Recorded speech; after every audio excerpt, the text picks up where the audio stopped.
আরও বেশি বেশি রান্নার আপডেট পেতে এক্ষুনি আমার চ্যানেলটা সাবস্ক্রাইব করুন।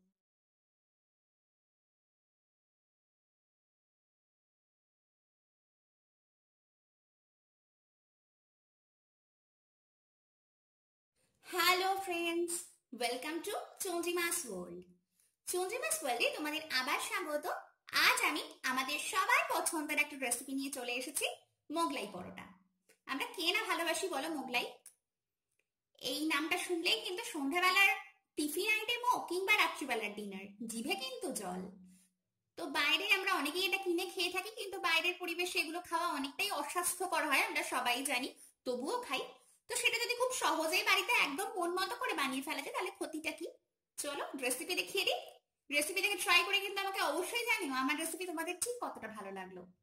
লাইক, কমেন্ট, শেয়ার আর চ্যানেলটাকে কিন্তু মনে করে সাবস্ক্রাইব করে নিও। চলো এবার রেসিপি শুরু করি। মোগলাই পরোটা বানানোর জন্য আমি প্রথমে ময়দাটা মেখে নেব। তার জন্য আমি এখানে 3 কাপ পরিমাণ ময়দা নিয়েছি। এটা আছে 300 গ্রামের মতো ময়দা। এর মধ্যে আমি এখন দিয়ে দিচ্ছি পরিমাণ মতো নুন, চিনি।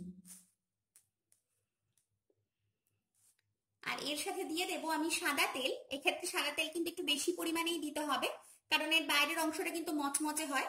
তো এখানে আমি 3 টেবিল চামচ মতন কিন্তু সাদা তেল দিলাম। দিয়ে এবার খুব ভালো করে এটাকে আমরা মিশিয়ে দেবো।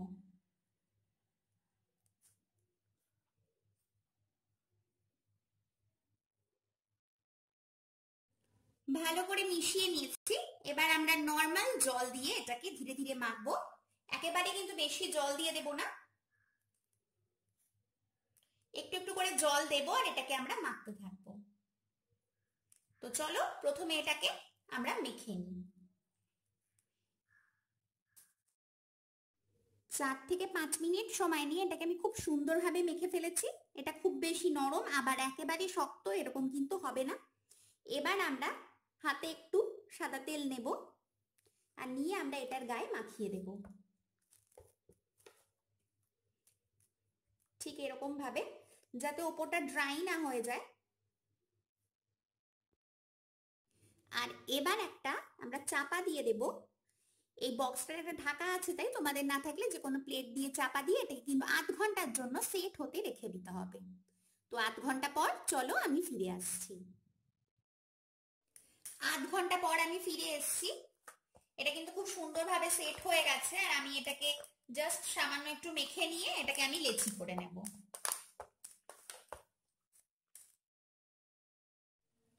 আমি একটা লেচি কেটে নিয়েছি, বাকিটা আমি চাপা দিয়ে এখন রেখে দেব। আর লেচিটা একটু বড়ই করতে হবে। ধরো আমরা যেমন রুটি বা পরোটা বানানোর সময় যেমন লেচি কেটে থাকি, তার থেকে ধরো প্রায় 1 গুণ বড়। তো চলো এটাকে এখন আমরা বেলে নেব। বেলে নেওয়ার আগে আমি ভেতরের যে পুরটা দেবো সেটা রেডি করে নেব। যেহেতু আমি এটা ডিম দিয়ে বানাবো, তার জন্য একটা ডিম নিয়ে নিয়েছি। তার মধ্যে দিয়ে দেবো সামান্য একটু নুন, দিয়ে আগে আমরা ডিমটাকে ফেটিয়ে নেব। এখানে যতটা ভালো ফেটানো যাবে সেই অনুযায়ী কিন্তু আমাদের মোগলাইটা সুন্দর ফুলবে। এখানে তোমরা চিকেন দিয়েও কিন্তু সেম কাজটাই করতে পারো, চিকেনের কিমা দিয়ে করতে পারো। ডিমটা আমি ভালো করে ফেটিয়ে নিয়েছি। এর মধ্যে এখন আমি দেব পেঁয়াজ কুচি আর দেব সঙ্গে কাঁচা লঙ্কা। এর সাথে দিয়ে দেব ধনে পাতা কুচি।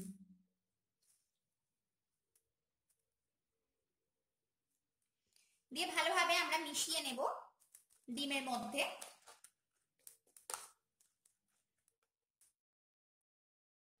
এর মধ্যে দিয়ে দেব সামান্য একটু শাহি গরম মশলা আর 1 টেবিল চামচ আমি এখানে দেব ব্রেড ক্রাম্বস। ব্রেড ক্রাম্বস তোমাদের কাছে না থাকলে টোস্ট বিস্কুটের গুঁড়ো এখানে দিতে পারো। দিয়ে খুব ভালো করে এটাকে আমরা এখন মিক্স করে নেব এবং সাইডে রেখে দেব। তো আমাদের ভেতরের পুরটা কিন্তু রেডি হয়ে গেল। এটা আমি একটা মোগলাইয়ের পুর রেডি করলাম। তো আমি যতগুলো মোগলাই বানাবো এরকম কিন্তু আমাদের পুর বানিয়ে নিতে হবে। যে সারফেসটার উপরে বেলবো সেখানে আমরা কিন্তু তেল মাখিয়ে নিয়েছি। আর এটাকে বেশ বড় করে বেলতে হবে, তার জন্য কিন্তু বড় সারফেস প্রয়োজন। তো চলো এটাকে একদম পাতলা করে এখন আমাদের বেলে নিতে হবে, যতটা পাতলা তোমরা করতে পারো। গোল হওয়ার কোনো প্রয়োজন নেই যে গোলই হতে হবে, কিন্তু পাতলা করে বেলতে হবে। আমি কিন্তু একদম পাতলা করে বেলে নিয়েছি, তোমাদেরকে আমি দেখাচ্ছি, দেখো আঙুল দেখা যাচ্ছে। এরকম পাতলা করে না বেললে কিন্তু এটার টেস্ট ভালো হবে না। তো চাইলে এরকম যদি খুব বড় করে বেলতে না পারো তো একটু টেনে টেনেও কিন্তু এটাকে লম্বা করে নিতে পারো। তো চলো এর ভেতরে এখন আমরা পুরটা দিয়ে দেব।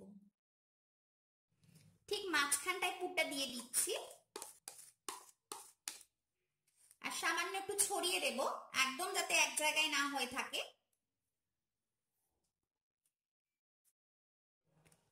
এবার আমরা এটাকে ফোল্ড করব। প্রথমে একটা সাইড ফোল্ড করে দিলাম, তারপর ঠিক এইভাবে আর একটা সাইড ফোল্ড করে দিচ্ছি, তারপরে আমরা এই সাইডটা ফোল্ড করে দিলাম, আর একটু হালকা হাত দিয়ে চেপে দেব, এমনিতেই আটকে যাবে তবুও। আর এবার কিন্তু আমরা এই সাইডটাও ফোল্ড করে দিলাম, আটকেও দিয়েছি একটু চেপে চেপে। তো একটা কিন্তু আমাদের রেডি। এবার আমরা এটাকে ভেজে নেব।